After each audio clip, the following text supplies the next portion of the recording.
Los Angeles brûle. Depuis plusieurs jours, la ville est si frappée par des incendies dévastateurs qui ravagent de tout sur leur passage. Mais pourquoi ces feux sont-ils si violents? Quel est le bilan humain? Et comment les autorités réagissent-elles?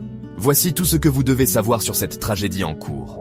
Tout a commencé le 7 janvier 2025, avec deux incendies majeurs, le Palisade Fire à l'ouest et le Eaton Fire à l'est. Ces feux se sont propagés à une vitesse fulgurante en raison de la sécheresse historique et des vents violents, rendant les opérations de secours extrêmement difficiles.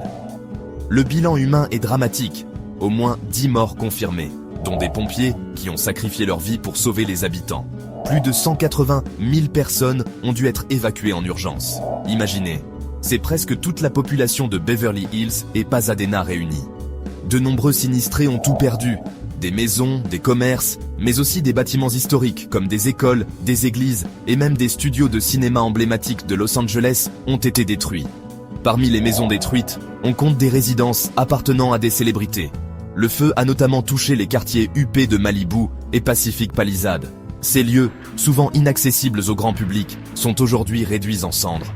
Les pertes financières sont estimées à plus de 150 milliards de dollars. Et les autorités redoutent que le bilan humain s'alourdisse encore dans les jours à venir. Mais les secours sont mobilisés à 100%. Plus de 3500 pompiers sont déployés sur le terrain. Ils utilisent des hélicoptères, des drones et même des avions spécialisés pour larguer de l'eau sur les flammes. L'armée a également été appelée en renfort. Cependant, les conditions restent difficiles. Les vents Santa Ana, qui peuvent atteindre jusqu'à 80 km/h, alimentent les flammes, rendant le travail des pompiers extrêmement compliqué.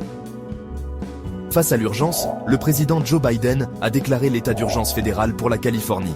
Des fonds spéciaux ont été débloqués pour aider à la reconstruction, mais le chemin sera long.